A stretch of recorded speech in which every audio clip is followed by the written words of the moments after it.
Welcome to Anglophone Literature. In this session, we will discover about the medieval age within the year 1066 to 1500.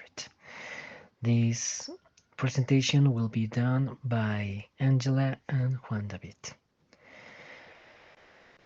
First off, we have to know about the significant events that led to all of these extraordinary circumstances or changes that we can find among this period of time. One of them is the Norman conquest, in which William the Conqueror began in 1066 invasion on Normandy.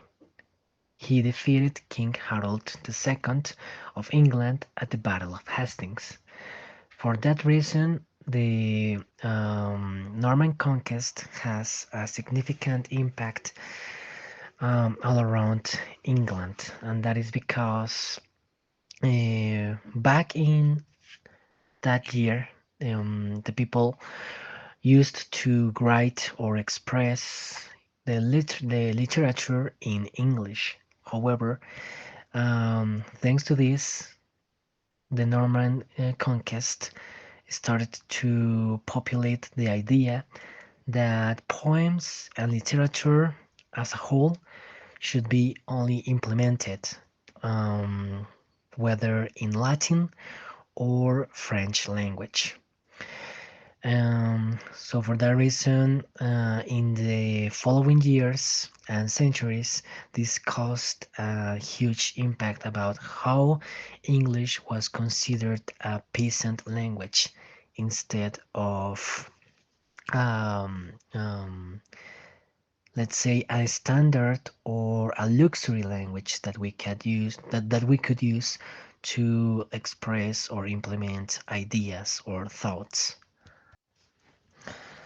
We can also find the Magna Carta that was done in 1215, and this was done as a way to implement certain changes or limitations that made the king as the prime hierarchy of all the country.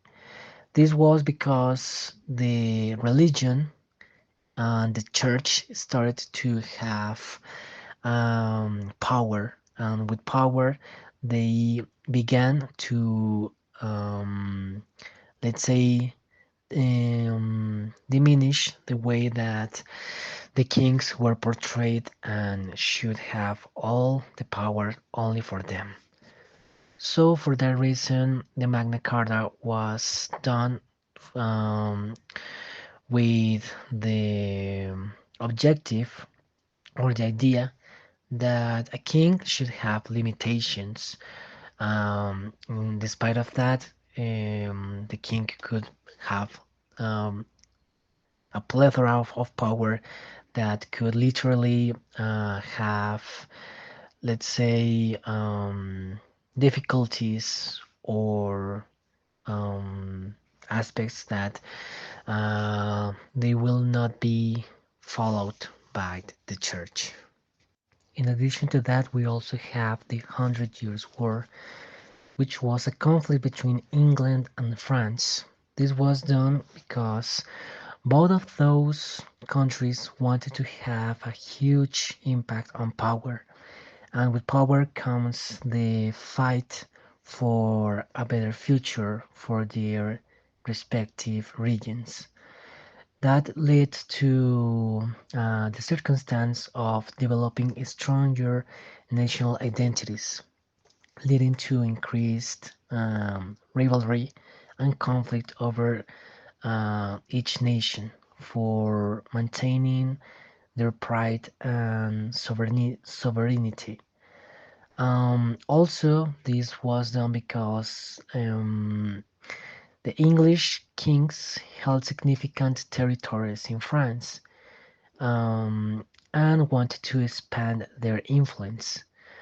Obviously, this was not something quite appealing to the French throne, and this motivated to a desire of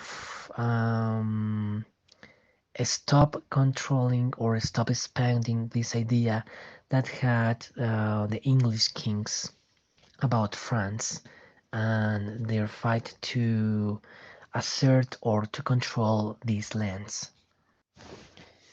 As we have mentioned before, the influence of the Norman conquest was quite impactful about how certain ideas should be followed or should be maintained with the following centuries. This was because one of the main aspects that prevailed in the Norman conquest was that English could not be implemented as a language of wisdom or knowledge. So, for that reason, this language was um, quite perished to the point where it was considered a peasant language or a poor language that shouldn't be useful for the brightest um, ideas or to express the art that could be considered on that frame time. For that reason, French and Latin prevailed on this era as the most important, despite of English. Also, the influence of religious literature was quite impactful, and this was caused to the massive expansion that the church, both Christian or Catholic, have been implemented in England. And with that being said, most of the literature work arts or books or novels or poems were inspired by religious features. This is something that we will discover um, in the following session of this presentation. Also, there was the emergence of the English epic and narrative poetry, where chivalry, um, honor, bravery were maintained as the main focus for several artists that wanted to express histories about adventure, epic discoveries, and of course the seek of bravery. This was mainly done due to the Arthurian novels or books that several writers wanted to recreate or wanted to express within these centuries. With that being said, we can follow with one of the prime or also one of the best portrayed work arts that we can find within these centuries, and is The Green Knight, written by an anonymous writer who goes by the name of Per Poet or Gawain Poet. This history has several um, characterizations that can be portrayed about the time of medieval knights, knightly courtesy, chivalry, and also honor. This was done because the main aspect about this history is to portray the brave feelings that a knight, and most significantly a knight from the round table of King Arthur, should implement and have and also express to their surroundings. Sir Gawain and the Green Knight is a late 14th century Middle English chivalric romance that tells us the story of Sir Gawain, a knight of King Arthur's Round Table. In a nutshell, the Green Knight is the story of Sir Gawain, one of King Arthur's knights, who accepts a challenge from a mysterious Green Knight. The Green Knight proposes a game. He will allow Gawain to strike him with an axe, provided that Gawain agrees to receive a similar blow in a year and a day. Gawain beheads the Green Knight, but the Green Knight picks up his own head and reminds Gawain of their agreement. As the year progresses, Gawain embarks on a quest to find the Green Knight and fulfill his end to the bargain. Along the way, he encounters various challenges and tests of his honor and virtue, ultimately revealing deeper themes of bravery, honesty, and the nature of true knighthood. The poem is notable for its rich symbolism, intricate language, and exploration of the ideals of chivalry. There is a plethora of key literary aspects seen in The Green Knight. One of them is the chivalry romance, that focuses on themes related to bravery, honor, and chivalry features. This is mainly expressed due that Sir Gawain is an aspirant to become one of the best knights that the King Arthur has ever had. And for that reason, he wants to express that sense of chivalry with his actions, with the way that he wants us to show that he has no fear, that he is brave, and that he has courage and determination to overcome each circumstance or obstacle that can find along his path. Also, we have the Christian allegory, because it addresses the themes of sin, redemption, and fallibility of mankind. Also, since it's a story based on King Arthur, we can see several aspects like the Holy Grail, the Excalibur, and other aspects that can be mainly portrayed for King Arthur.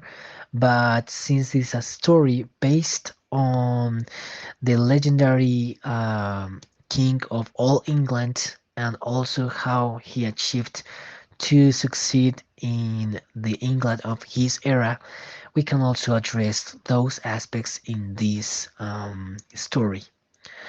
Also, there is alliteration and poetic structure. The poem is written in an alliterative verse, a style typical of Middle English literature. This is something that we will see in the next section. And also, another key aspect that we can see here is the wild versus civilization, because on this story, the figure of the Green Knight stands in contrast to the civilized world of King Arthur's court, since he has a color green that is noticeable to be referred to nature, or also to a wild aura, something that is not seen commonly with the civilized world where King Arthur and his knights live. Now we will see one of the passages that can be found in the first part of this story. This part is called the challenge, and it goes by this. Then the Green Knight, with a grim grin, spoke aloud in a voice like thunder. Here I am, who seeks to be struck, a blow to be given, and to be taken. But I request one thing of you, noble knights, one condition to be agreed upon. Is I ask that you give me a blow with your axe, and I shall return it, as you will see, 1 year from now, in this very place. Now this passage is called Gawain's acceptance. I will take your challenge, said Gawain, For I am the youngest and the least of these knights, and therefore I will serve as your substitute in this matter. So let me be the one to strike the blow. This passage can express the idea that Gawain has to portray always a brave um, act or also a brave gesture about all odds that can be presented within his life. On this example, Gawain wants to express that he is brave, although he is not one of the, let's say, best seasoned knights that the Round Table has. He wants to take this opportunity to show that he can be quite useful for his party. This passage is called the challenge accepted. When the Green Knight saw his chance, he brandished his axe and spoke with a bold voice. If you are so bold and as brave as you say, then you shall strike me now and see if you can take the return blow. For I will keep my word and give you your return in a year and a day at the Green Chapel. That is fair challenge, said Sir Gawain, and I will take it upon myself. I will strike the blow with my own hand, and I will keep my word to you. Let us not delay, but make ready now. This passage can we see the contrast between the idea that Sir Gawain wants to express with his actions and how he can be brave enough to accept his fate about having to accept the return blow from the Green Knight. On this following section, we're going to talk about the symbolism that we can find within Sir Gawain and the Green Knight, and how these have caused a notorious relevancy within the years to come. The first one is the seasons. This can be represented as a cycle of life or passage of time, since this story happens in a whole year.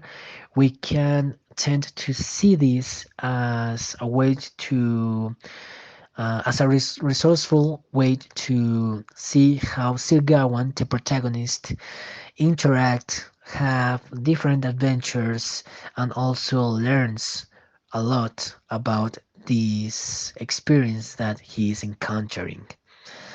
Also, we have the castle of Lady Bertilac. On the history, we can see that in order for Sir Gawain to find the Green Chapel, when he is going to find the Green Knight after a year of having beheading his head, um, he finds a castle where there lives Lord and Lady Bertilac. The thing is that Sir Gawain starts to fall in love with Lady Bertilac and have some emotions towards her that can be represented as a temptation or the sin of, um, let's say, tasting or having something that is not yours, that does not correspond to you. That can be a huge sin, especially we're talking about uh, um, expressing the knight code or the moral code. Also, one of the aspects that we can see in here is the material wealth versus spiritual values. This is because Sir Gawain expresses that he wants to have a life that cannot be considered quite luxury or quite extravagant. He only wants to be remembered with his ideals and also by being a brave man, although deep inside he is drowning in fear. This is a contrast between the material world that can be found in the surroundings of the castle and the interiors with the spiritual values that Sir Gawain has. Also, with this, we have the Green Knight symbolism. As we have discussed earlier, he has a natural aura, or also he uses supernatural elements. It is quite considered that the green color back in the day was a color referred to Satan or to heretic or paganism ideas. So, for that reason, this character within this story can be also interpreted or considered a diabolical individual or someone referred to the devil. Also, we have the green girdle or belt.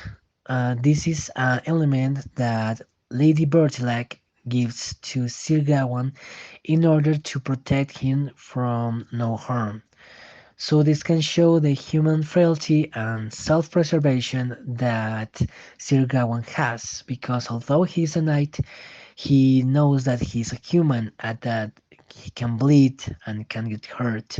So he wants to avoid that, but feeling secure by feeling safe that he's going to be all right. Also, we have the Knight Code, that is a way to represent the ideals and morals that a knight should have about doing the right thing and not get interrupted by oddly or frustrated or sins that could commit in not having the opportunity to bright as a knight as he wanted to be.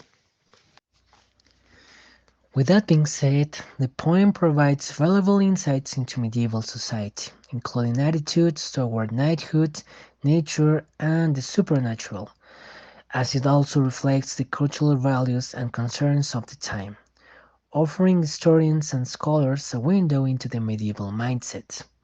Also, this poem is notable for its alliterative verse, a form that was prominent in Middle English literature, and also it can be used as a key example of medieval romance, since it helps to create a shape of combination of courtly love, adventure, and also the idea of the bravery and how a knight should be portrayed and should act. Now we're going to talk about one of the most innovative and also special books that helped to recreate what we know right now as Middle English and the differences that we can find with modern English. And this is the Canterbury Tales, published by Geoffrey Chaucer. Geoffrey Chaucer holds a pivotal place in the history of literature, and this is thanks to the creation of the Tales of Canterbury. The Canterbury Tales is a collection of stories narrated by a group of pilgrims traveling from London to Canterbury to visit the shrine of St. Thomas Becket. As they go to Canterbury, they find a tavern in which a host asks for the pilgrims to narrate the stories in order to make things more entertaining. The host makes a competition within the pilgrims in which the best four stories that he's going to listen about all of the 24 pilgrims will have a free meal back on the way home to Canterbury. With that being said, since we're talking about several characters that are going to be included on this book, we can find a lot, and I mean a lot, of key elements in this section. The first one is the satire and irony, since Chaucer employs satire and irony to highlight the discrepancies between appearance and reality. And this is because the pilgrims have several different backgrounds. They come from different parts of England, and they are also people that we could see quite normally back in the medieval English. We can find millers, we can find clerks, also summoners, there's also knights, even there is a widow, people that have normal lives, that they are not quite, let's say, the center of attention, like a king or like an emperor. They were people that you could find quite easily on this part of time. And the satire and irony is one of the most significantly aspects that prevailed and can be observed, studied, and appreciated in this book. Another aspect is the characterization. As I previously mentioned, each pilgrim is vividly drawn with distinct traits and backgrounds. Chaucer made a quite detailed job on showing how each character can be portrayed with his different, let's say, expressions regarding a word. As we're talking about English, or in this case, medieval English, there are a lot of different changes that can be found if we compare it with the modern English. And for that reason, Chaucer wanted to show how people back then, expressed their ways about talking with different people. And that is something that was done quite good, thanks to the effort and also to the patience of Chaucer within recreating these characters. There is also a notorious social critique about certain aspects that could be found in the medieval society. As for example, there is an inspection about how the church could be corrupted and also control the world with his flawed ideas. Also, how we can find aspects as um, independency about women, or also about unfaithful things. All of those aspects can be showed and well portrayed in this section. Chaucer wanted to satirize and also make social perspective about how things were occurring back in the medieval society, and how those aspects could be also studied, and let's say having that piece of historical value to be um, showed in the modern era, and how we can compare it to all of the things that are going on in our modern society. Also, there is a language and a style so special and so unique about Chaucer's work. And this is because he wrote it in Middle English, which was innovative for his time and made his work accessible to a wider audience. This is because, as I previously mentioned, um, thanks to the Norman conquest, it was quite odd to see a book or a poem written in English. Therefore, it was only accessible if you could read and also write in French or also in Latin. So, for this reason, we can give points to Chaucer for taking the high risk of creating a book in which Middle English was the main language in which we should read it and also express it. As we discussed the main plot of the history of the Canterbury Tales, um, is primarily based on that each tale is based on a character that he wants to show, let's say, a recall or a tale about his previous adventures or disadventures for that matter. On this case, since we are talking about 24 pilgrims, we're not going to mention all of them, but we are going to take a look about what we considered, let's say, the most important or the most significant characters that are in this book.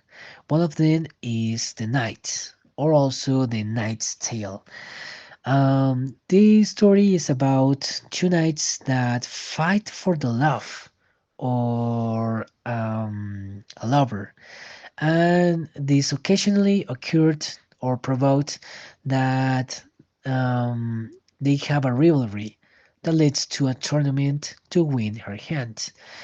Uh, as key points, we can note that this tale stands out for its novel ideas and elaborate depiction of courtly love and chivalry, something that maybe can be more linked to the previous book that we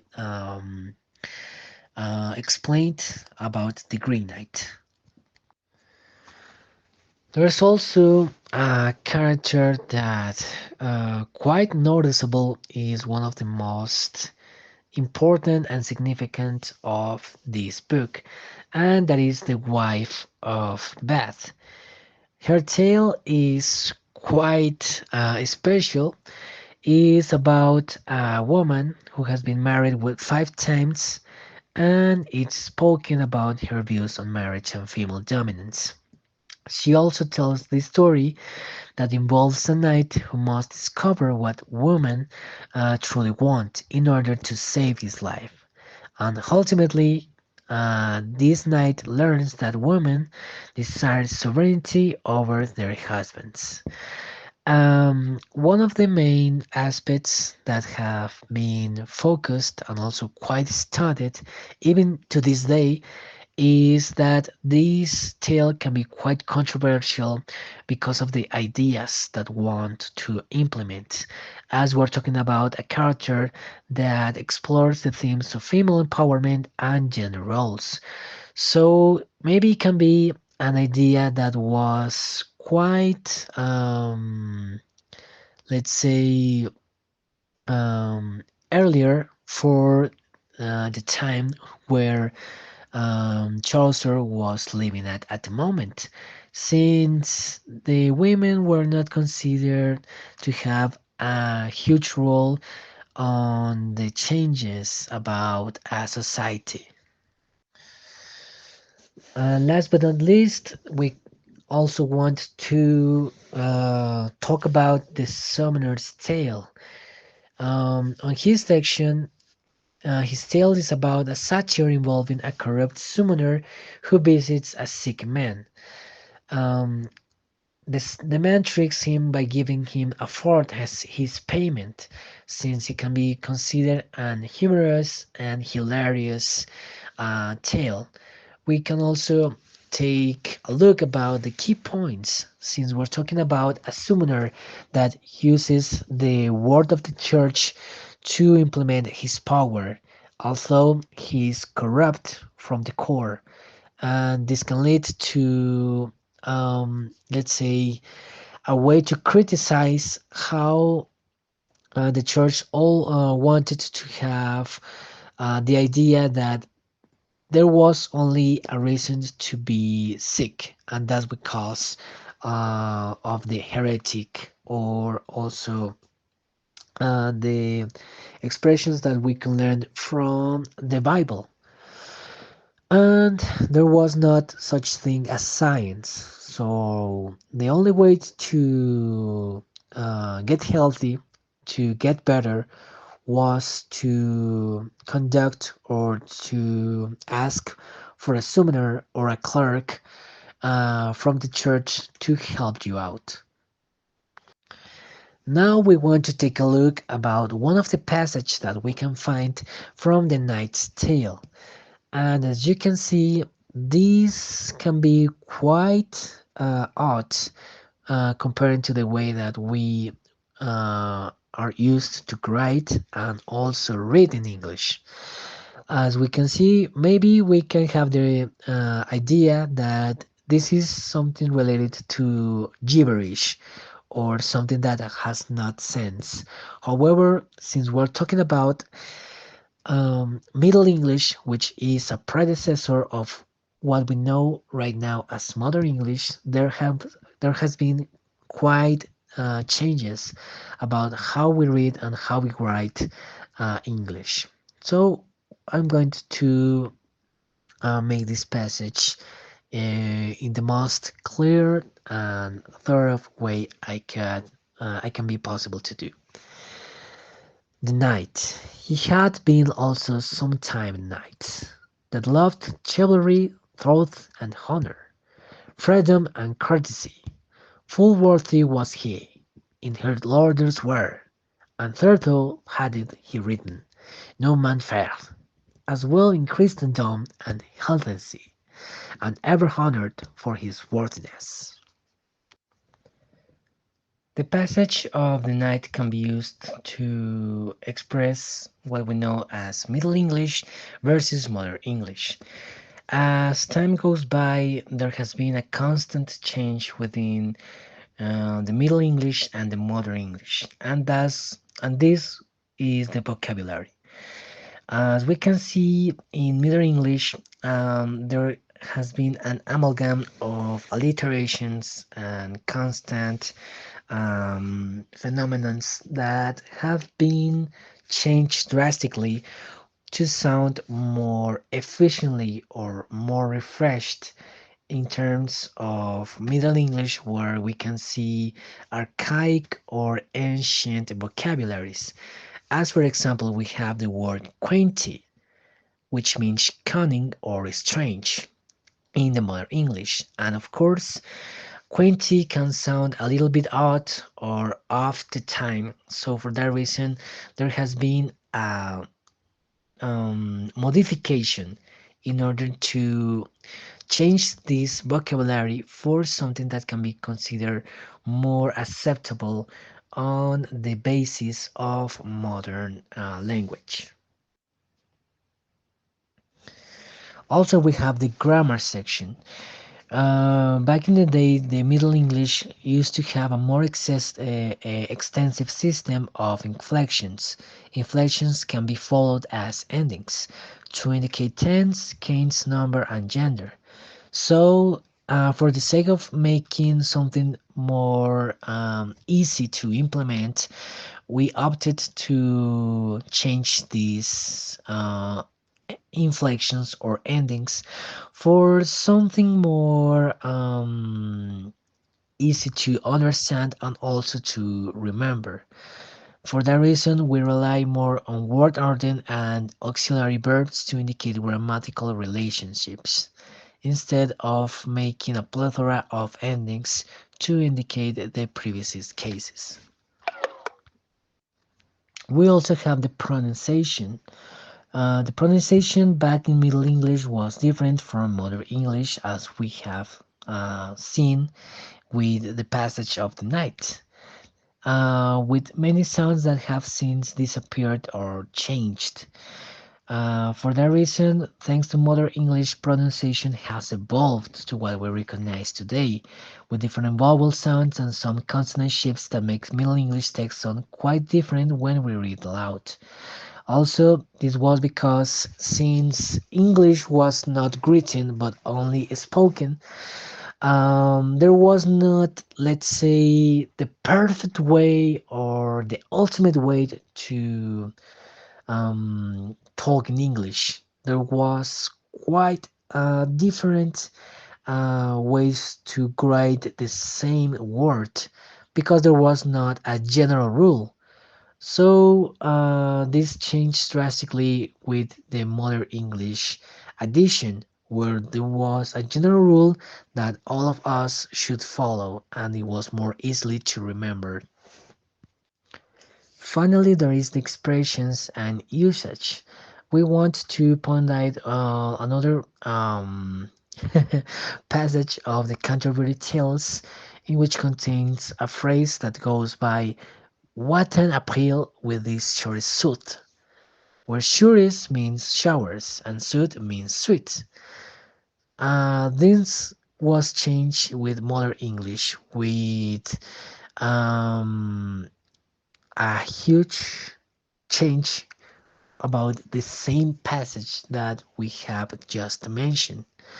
So this reflects how we have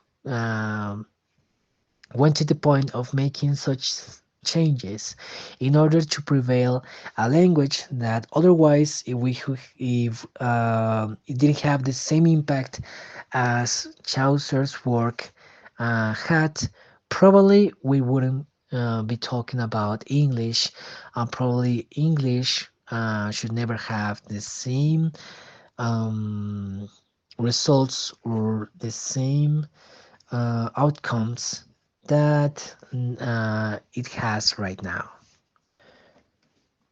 As a conclusion, the main significance about Chaucer's work was quite popular and it should be implemented to be discussed.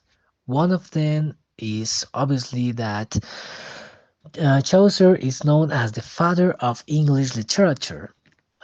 This is because of his role in popularizing the use of the English language in literary works at a time when French and Latin were dominant in literary and scholarly circles.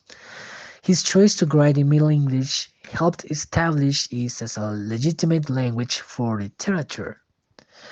Also, with the implementation of the Canterbury Tales, Chaucer's most famous work, um, is something quite special because although his ultimate work, he was not able to finish it.